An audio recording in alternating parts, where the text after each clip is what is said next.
أحب الوفاء بشتى الصور. أحب الوفي الأمين الأغر. فأهل الوفاء الحمدللہ وکفی وخاتم الانبیاء والمرسلین اما بعد فاعوذ باللہ من الشیطان الرجیم بسم اللہ الرحمن الرحیم۔ ہاں تو بھائیوں اور بہنوں، کیسے ہیں آپ لوگ؟ میرا نام ہے حسیب علی اور آپ دیکھ رہے ہیں میرے یوٹیوب چینل حسیب علی ٹی وی اور میرا فیس بک پیج HKA۔ مجھے امید ہے آپ جامع ہوں گے، خیریت سے ہوں گے، خوشباش ہوں گے۔ میں بھی جامع ہوں، خیریت سے ہوں، خوشباش ہوں۔ تو تمام دیکھنے اور سننے والے سامعین و ناظرین کو السلام علیکم ورحمۃ اللہ وبرکاتہ۔ آج کی جو ویڈیو ہے اس کا ٹاپک ہے لاس اینجلس میں لگی آگ اور فلسطین کے حوالے سے جو میں آپ سے کچھ باتیں کروں گا۔ لاس اینجلس کی آگ کے حوالے سے جو میں نے مفتی طارق منصور صاحب کا بیان جو ہے لگا دیا ہے اپنی ویڈیو کے ساتھ، وہ بھی آپ اینڈ پہ دیکھ لیے گا۔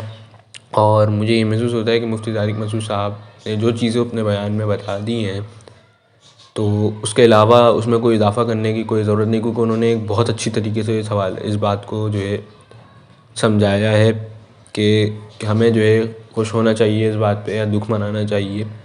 اور انہوں نے یہ بھی آخری میں کہا اپنے بیان کے کہ تمام میڈیا والوں نے جو ہے امریکہ میں لگی ہوئی آگ، لاس اینجلس میں لگی ہوئی آگ کو جو ہے کوریج دینا شروع کر دی، سب اس پہ رو رہے ہیں۔ اور انہوں نے یہ کہا کہ یہ تو ایک ہمارے لیے جو ہے بری بات ہے کہ ہم جو ہے لاس اینجلس میں لگی آگ کو کوریج دے رہے ہیں، لیکن جو فلسطین میں ہو رہا ہے اس کو دبانے کی، چھپانے کی کوشش کی جا رہی ہے۔ اور کچھ لوگ ایسے ہیں جو اپریشیٹ بھی جو ہے کر رہے ہیں۔ انہوں نے یہ بھی کہا کہ ہر جگہ اچھے برے لوگ ہوتے ہیں۔ تو مجھے امید ہے اگر آپ ان کا بیان سنیں گے تو آپ کو جو ہے اور اچھی طریقے سے جو ہے یہ بات سمجھ آ جائے گی۔ اور اس کے علاوہ فلسطین میں بھی جو جنگ بندی کے حوالے سے ہم لوگ سن رہے ہیں کہ فلسطین میں جنگ بندی ہو رہی ہے، تو جنگ بندی ہو جائے، لیکن ہم نے پھر بھی بائیکاٹ جاری رکھنا ہے، کیونکہ یہ لوگ جو ہے سدھرنے والے نہیں ہیں۔ یہ دوبارہ سے ہمیں معلوم ہے کہ اٹیک وغیرہ کریں گے، اتنے اچھے نہیں ہیں کہ یہ جو ہے سدھر جائے۔ یہ لوگ سدھرنے والے نہیں ہیں۔ جو کہتے ہیں نا چور چوری سے چلے جاتا ہے لیکن ہیرا پھیری سے نہیں جاتا، تو یہ لوگ بغیرت ہیں، یہ کبھی سدھرنے والے نہیں ہیں۔ تو اگر ہم ان کی چیزوں کا بائیکاٹ چھوڑ دیں گے تو یہ جو ہے ان کی اکنامی جو ہے اور مضبوط ہوگی، اور پھر یہ اور اسٹرانگ ہو کر جو ہے فلسطین کے اوپر ظلم و جبر کریں گے۔ تو ہمیں ابھی بھی جو ہے بائیکاٹ جاری رکھنا ہے، اور ہمارا یہ فرض بنتا ہے کہ ہم جو ہے اپنے مسلمان بھائی جو ہیں ہمارے، ان کو اس بات کی تلقین کریں، ان کو کہیں کہ بھائی بائیکاٹ کریں، جو بھی اسرائیلی پروڈکٹس ہیں ان سب کا بائیکاٹ جو ہے وہ جاری رکھیں۔ اور ہمارا کام تو صرف لوگوں کو جو ہے دعوت دینا ہے، بائیکاٹ کے حوالے سے بتانا ہے ان کو، باقی دلوں کو پھیرنا تو اللہ کا کام ہے، ٹھیک ہے، بائیکاٹ کروانا بھی اللہ کا کام ہے، ہم تو صرف تلقین کر سکتے ہیں۔ تو ہمیں چاہیے کہ ہم خود بھی بائیکاٹ کریں، اور اپنے دیگر جو ہمارے بھائی بہن ہیں ان سب کو بھی اس بات کی تلقین کریں کہ وہ بھی جو ہے بائیکاٹ کریں، اور بائیکاٹ کو ہمیشہ سے جو ہے جاری رکھیں، کیونکہ اسرائیل اب جو ہے رک تو گئے لیکن وہ بغیرت جو ہے نا کبھی سدھرتے نہیں، وہ دوبارہ آئیں گے۔ تو اس لیے ہم نے بائیکاٹ اگر ہم جاری رکھیں گے تو ہماری طرف سے جو ہے یہ ہوگا کہ ان کی اکنامی تھوڑی سی جو اس پر اثر پڑے گا، بائیکاٹ اگر ہم جاری رکھتے ہیں، ٹھیک ہے۔ لیکن اگر ہم بائیکاٹ نہیں کرتے تو سب واپسی سے جو ہے سب کچھ خریدنا جو ہے شروع ہو جاتے ہیں، تو پھر یہ اور اسٹرانگ ہو کر آئیں گے۔ ابھی جتنے اسٹرانگ تھے اس سے زیادہ اسٹرانگ ہو کر یہ جو ہے اب اور آئیں گے، تو ہمیں جو ہے بائیکاٹ جاری رکھنا ہے۔ مجھے امید ہے کہ آپ کو بات جو ہے سمجھ آ گئی ہوگی۔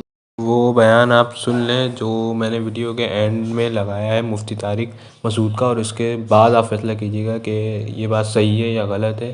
وہ بات جو مفتی طارق مسعود صاحب نے اپنے بیان میں کہی ہے، اور اگر وہ غلط ہے تب بھی کمنٹ میں بتائیں، اور اگر صحیح ہے تب بھی جو ہے آپ کمنٹ میں بتائیں۔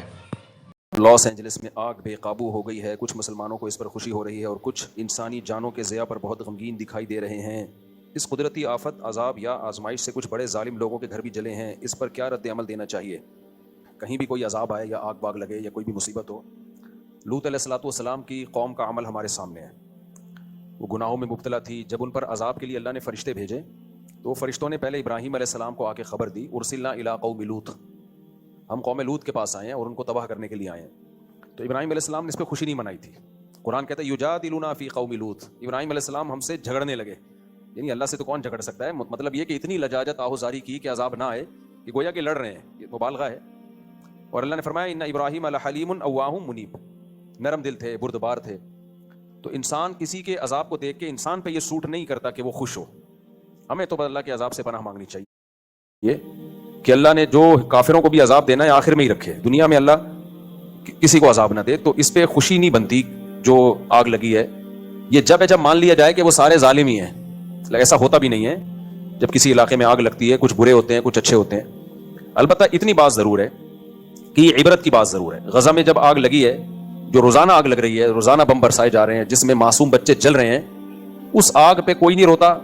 یہاں جب آگ لگی ہے تو پورے میڈیا نے اس کو فوکس کیا ہوا ہے، کوریج. تو ہم یہ نہیں کہہ رہے کہ اس آگ کو آپ کوریج نہ دیں، اس کو بجھانے کی کوشش نہ کریں. یہ جیسے انسان ہیں تو غزہ میں رہنے والے بچے، عورتیں، وہ بھی تو انسان ہیں.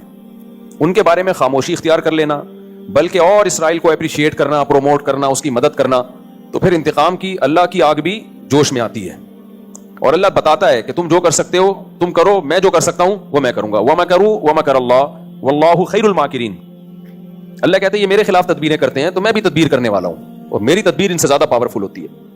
تو ہم اس آگ پہ ہرگز خوش نہیں ہیں. اللہ اس آگ کو جلدی بجھا دے. بہت سے بے گناہ لوگ بھی ہوں گے اور بہت سے ظالم بھی ہوں گے. یہ عبرت کی بات بہرحال ہے کہ اللہ جو عرش پر ہے وہ لا تحسبن اللہ غافلا عما يعمل الظالمون. اللہ کہتے ہیں اللہ کو غافل مت سمجھو جو کچھ ظالم لوگ کر رہے ہیں. تو اس لیے دنیا کو دونوں آگوں کے خلاف آواز اٹھانی چاہیے، دونوں آگوں کو بجھانے کی کوشش کرنی چاہیے. لاس اینجلس میں جو آگ لگی ہے اس کو بھی بجھانے کی کوشش کریں، لیکن میرے بھائی جو غزہ میں آگ لگی ہوئی ہے نا اس کو بھی بجھانے کی کوشش کرو، اور اس سے عبرت حاصل کرو کہ ایک آگ اللہ انسان لگاتا ہے اور کچھ آگیں اللہ بھی لگا لیتا ہے. ہم تو حیران ہو رہے ہیں امریکہ جیسے ملک میں آگ لگ کیسے گئی. یورپ، امریکہ، کینیڈا، جاپان، ان ملکوں میں گیا ہوں، آگ سے بچنے کے لیے انہوں نے اتنی تدبیریں اختیار کی ہوئی ہوتی ہیں کہ آپ کی سوچ ہے. اتنا ان کا آگ بجھانے کے ان کے جو سروسز ہیں وہ اتنی ایکٹیو ہیں کہ آپ سوچ بھی نہیں سکتے. اس کے باوجود لگ جاتی ہے. وجہ اس کی بھائی اللہ سے کوئی لڑ نہیں سکتا، اللہ سے کوئی لڑ نہیں سکتا. حادثات بہرحال ہوتے ہیں تو ہمیں ڈرنا چاہیے کہ جو اللہ ہے نا عرش پر وہ غافل نہیں ہے. تو اتنی بات ضرور ہے کہ ان بڑی طاقتوں کو ہوش کے ناخن لینا چاہیے کہ آپ غزہ پہ جس طرح سے خاموش ہو. ٹھیک ہے کچھ لوگ احتجاج، وہاں بھی امریکہ میں بھی عوام احتجاج کرتی ہے، یہ سارے امریکہ ایک جیسے نہیں ہیں. بہت سے لوگ غزہ کے حق میں آواز اٹھاتے ہیں، یو کے میں بھی، آسٹریلیا میں بھی، کینیڈا میں بھی، ہر جگہ آوازیں اٹھ رہی ہیں، لیکن وہ اتنی پاورفل آوازیں نہیں ہیں کہ اسرائیل باز آ جائے اس ظلم سے جو وہ غزہ میں کر رہا ہے. تو اس لیے یہ عبرت کا سامان ہے. تو عبرت والوں کو اس سے، اور پھر جو آگ میں جلتے ہیں تو ان کو احساس بھی ہوگا کہ آگ ہوتی کیا چیز ہے. جب تک انسان اس مصیبت میں خود نہیں مبتلا ہوتا نا، دوسرے کے غم کا احساس نہیں ہوتا. جو اللہ نے ہمیں رمضان میں روزے رکھنے کا حکم دیا اس میں بہت ساری حکمتوں میں ایک حکمت یہ بھی ہے کہ بھوکا رہ کے غریبوں کا احساس ہوتا ہے کہ بھوک کیا چیز ہوتی ہے. جن کو کھانا نہیں ملتا ان بیچاروں کی کیا کیفیت ہوتی ہے.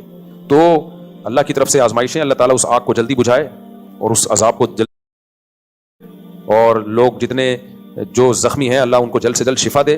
لیکن اللہ اس سے ان ظالموں کو سیکھنے کا موقع بھی دے، عبرت کا موقع دے کہ جنہوں نے غزہ میں آگ لگائی ہوئی ہے، یا آگ لگائی تو نہیں ہے لیکن اس آگ کو وہ پروموٹ کر رہے ہیں، اپریشیٹ کر رہے ہیں ظالموں کو کی حوصلہ افزائی کر رہے ہیں، یا اس آگ لگانے میں ان کے شریک بن رہے ہیں. اللہ خیر. اگر میری کوئی بات بری لگی ہو تو معذرت، اپنے میسج کو دیجیے اجازت. اللہ حافظ. دعاؤں میں یاد رکھیے گا.